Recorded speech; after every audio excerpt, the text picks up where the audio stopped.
Hey everybody, I'm Jesse, and welcome to another edition of Gen X Thinks. And today we have a user-inspired edition. This episode was inspired by Christine Meyer 3843. Thank you very much. I appreciate the suggestion. And today I'm going to talk about 3 stories that I have that could be considered paranormal, definitely unexplainable, hard to understand. Just 3 things that have happened to me in my life that have always stuck with me. And I don't have an explanation for them. So hopefully y'all will enjoy them. I personally am still on the border, on the fence about them because I just don't understand them.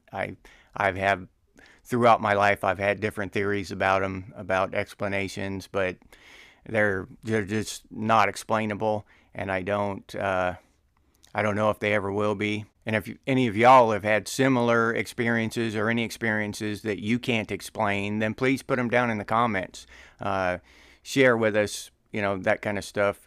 Because now as we are understanding quantum mechanics and stuff, how everything is vibrational and all this at a scientific level, that is unexplainable. That area of science is unexplainable. So stuff looks weird when you really look into it. But I'll go ahead and get into my stories here. The first one begins, I was about 6 years old, and I was sitting at a dining room table. It was in a small house, so the dining room and the kitchen were kind of the same room, only separated from the living room by where the carpet started. But I was in there all by myself, sitting at the dining room table, eating a bowl of cereal. And I was facing into the kitchen with my back to the window, and I've got a box of cereal, and I'm eating and reading the box or whatever, and I see movement in front of me, in the kitchen, and I look up, and there's this about this tall, probably, a blue-skinned elf is walking across the countertop. Now he's like sneaking, tiptoeing kinda, and I'm stop, and look at him, and he just takes probably 3 or 4 steps, and then he sees me out of the corner of his eye, and he turns his head to look at me like that. And as soon as he saw our eyes make contact, he realizes that I can see him, and he darts behind the dish drainer, which is full of dishes, so he hides behind there. And I jump up, and I run over to the sink, and I look behind the dish drainer, and he's gone. Now, at 6 years old, I wasn't on any hallucinogens. I wasn't drinking. I wasn't, back then, we didn't get all kinds of medications and stuff. I wasn't sick. I wasn't getting cold medicine or anything. I was just completely stone sober 6-year-old kid. But I saw this. Now, whether it was my brain hallucinating it or for some other crazy reason, I don't know. These are the questions I have, because I know what didn't cause it. It wasn't drugs. It wasn't any kind of thing like that. It wasn't a head injury. I hadn't been injured. Nothing like that. No external things had caused this hallucination. So since I saw this, I've been trying to figure out what could have caused it. And some things, maybe it was because kids, I've never seen anything like this or experienced anything like that since. Maybe it's because kids are, at a different vibrational level or something, and they're more attuned to stuff that comes into our realm of existence. Maybe they can, in other dimensions, they can see us fading in and out. I don't know. That's the kind of stuff that I think about. But that sounds either far-fetched and science fiction, or far-fetched and, spiritually psychedelic or something, you know what I'm saying? Those kind of explanations. So I don't know what it was, but it definitely happened. Maybe it all happened in my mind. I'm not discounting that. I could have hallucinated the whole thing. But I definitely saw that with my own eyes, with a clear and sober mind. But I was young, so there's that. That's the only factor there that I have, is that I was young. You know, that I was so young. I was 6 years old. So if y'all have any explanations for that, why you think I may have seen that, then please put them down in the comments. Let me know if you have any ideas. Now, the second one, my second experience with this kind of stuff, now I was with my father and he saw it too. So there was no way it was hallucination. We both saw it. We were riding on horseback, probably about 25 to 30 miles away from any civilization, up in the hills of Washington State, which we called the Horse Heaven Hills. And it's rough, barren country up there. We've ridden up there for a lot. I've ridden up there a lot. We never saw any vehicles up there, let alone people, on foot. So it's just barren, empty country. And we're riding down this dirt road, and we see tracks coming across this dirt road. The dirt road is dusty, and we see tracks coming across the dirt road. So we stop before we get to them. We're talking about them, and I think my dad pointed them out first. So I dismount and go look at them, and I tell him they're human foot tracks. And he dismounts and he looks at them, and we're looking at them. They're just human footprints. They're not dog. They're not bear. They're not, anything else. It's a human footprint. Probably about the size of my footprint now. A little bigger, than when I was 14. They were a little bigger than my feet then, so probably now. And the thing was that on both sides of this dirt road, there was just miles and miles of barbed wire fence. And up against this barbed wire fence, tumbleweeds had blown. And these tumbleweeds were just stacked thick all the way up to the top of these barbed wire fences. And if you have any experience with tumbleweeds, they're like rose bushes. They're really thorny. They're prickly. Even with jeans, it's tough to walk through that kind of stuff, wearing jeans and good boots and stuff. So a person walking barefoot through those tumbleweeds, across that dirt road, and through the other tumbleweeds, through the across the other fence, through that thicket of tumbleweeds, I really don't see it happening. Not a barefooted human being. I mean, I grew up doing that stuff, and I considered myself pretty tough at the time. I could endure, and move around out there pretty freely without, that's about the time I ate the rattlesnake. And, me and my brother, we pretty much grew up out there, and we would not have gone out there barefooted with, and tried to walk across tumbleweeds. If we had been stuck out there barefooted for some reason, we wouldn't have tried to walk through those tumbleweeds. It would have just been a bloody mess. But there was no blood spots in the tracks or anything. There's nothing. They were just perfect barefooted human tracks across this road, out of tumbleweed thickets and into more tumbleweed thickets. And nothing for miles that way, and nothing for miles that way. It was just really weird.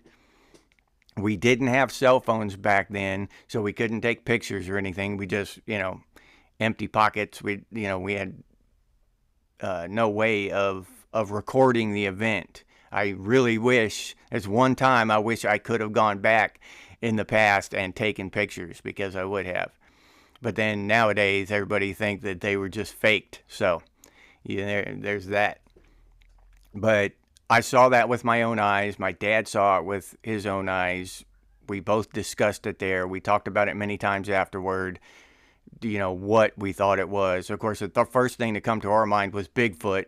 because Bigfoot was a pretty prominent thing back then, and in that area, especially in Washington State. But I don't know.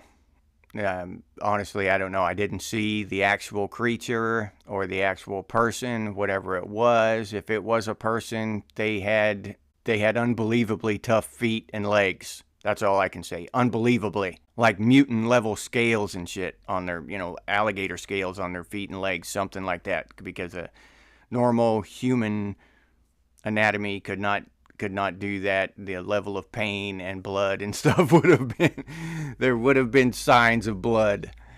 So I don't know. Even if the bottoms of your feet are tough, the tops of your feet are still going to get dug into from crossing that kind of stuff. So I don't know.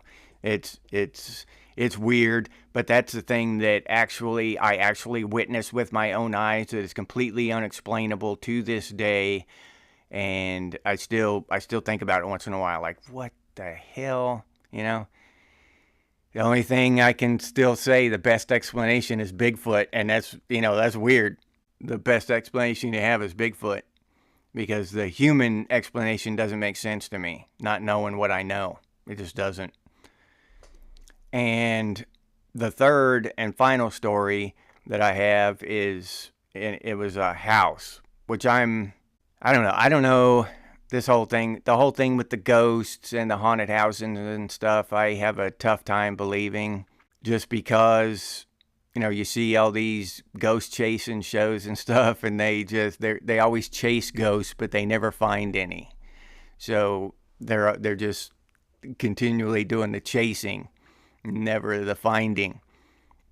But I did have an experience with it that makes me question things. So we moved into this house, and from almost the very beginning, once we got settled in and everything, the very beginning, there were noises and stuff, knocks at the door. I'd get up and go answer the door, and it'd be like, nobody's out there. Okay, kids playing around or something. And just other stuff, creaks and weird noises and stuff. And as I say, I'm just skeptical about that stuff. Not saying it completely doesn't exist. I'm just saying I'm skeptical about it. Even with this experience, I'm still a little skeptical. So, you go through this for a few weeks or whatever. Not every day. There weren't knocks at the door every day, but more than one. Several times I got up and went to the door and opened the door and nobody's there. And I used to do that as a kid. I'd knock at the door and run. Me and my buddy, we thought it was hilarious. My buddy actually knocked at the door one time and said, this is a breakdancing telegram, and he started breakdancing right there on the guy's doorstep. It was hilarious. I wish I could have caught that on film too. But anyway, I digress. So that's what I thought it was. I thought it was, knocking and running kids having fun or whatever. So I wasn't too mad because I did it myself. It was a little irritating to get up and answer the door to no one, but I got it, But still, I had never heard any of the younger kids talk about doing that. I'd never heard anybody else complain about that. Never experienced it myself, So I really wasn't sure that that's what was happening, because it's not really a thing anymore. You know what I'm saying? So, but still, that's the only explanation I could come up with. So that's what I thought it was. But the bathroom in this house was in the very back, and in that same room was the back door. So one night after work, I was getting out of the shower, and it was completely dark outside. I was getting out of the shower, dried off, had a towel around my waist, and I went over toward the back door for some reason to move my shoes or something trivial like that. And right as I was standing by the back door, there was a loud knock. Bam, bam, bam. But I was right there by it this time. So I reached down immediately and snatched the door open, thinking I'm going to catch these kids, right? I finally got these little bastards. I'm going to give them a good chewing out, and to the point where they'll never do this crap again. I yank the door open and look around outside, and nothing.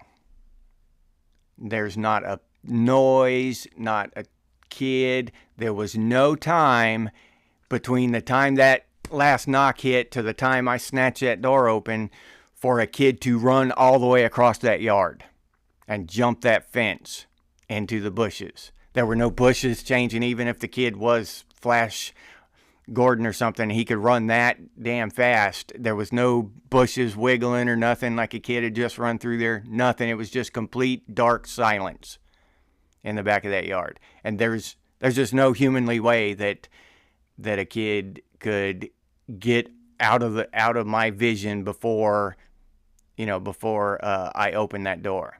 So something knocked on that door.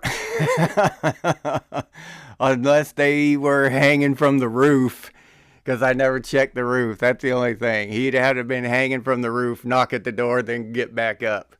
But I didn't. I would have heard somebody crawling around on the roof, so I don't think that was it. But yeah, there was something up with that house. There was something going on there at that house. I do not know what it was, but it seemed haunted. It seemed haunted to me, and I'm skeptical, but shit, there's no other explanation. There's no other explanation for it. There was something there on that property in that house that I cannot explain. And I wasn't still at that. I never was afraid. Not, I wasn't afraid of anything. I wasn't afraid of being hurt or possessed or anything like that. I was just curious and irritated. You know what I mean? Even after that incident, I wasn't afraid. I got a little, goosebumpy maybe right there when I had the door open looking around in the backyard that was empty and dark, but I never was afraid. So it wasn't like that kind of thing, where there were get out, that kind of thing. It was just weird noises at random times and mostly at night. They didn't happen too much during the day. They happened at night, and they're unexplainable. So, and if you've had any experiences like that, please put those down in the comments. Share those with us, please. Well, all of us Gen Xers, we've lived long, adventurous lives. We've seen a lot of stuff, explainable and unexplainable. So share them with us if you would. I think it's cool. I'm not gonna hack on you. I've laid my experiences out here for everybody to laugh at. So if you enjoyed this video, please like, subscribe, and comment. And if you'd like to support the channel, you can do so by pushing on that super thanks button down below. Or you can jump over to Buy Me a Cup of Coffee and buy me a cup of coffee. I'll put that link down in the description. We also have Gen-X gear and merch over at Redbubble if you're interested in that. T-shirts, coffee mugs, stickers, stuff like that. Gen-X and Gen-X Thanks branded stuff. Feel free to hop over and check that out, and I'll put that link down in the description as well. If you don't want to or can't support the channel in any of those ways, you can always do so by sharing these videos on your social media. That helps out a whole awful lot. I really appreciate those of you who do that. Thank you very much. And if you have any ideas for future episodes of Gen X Thinks, please put those down in the comments. Either that or you can email us, and the email is over on the channel page. Thank you. I appreciate that. I really like doing these user-inspired videos. And as always, stay frosty, Gen X, and I'll see you on the next one.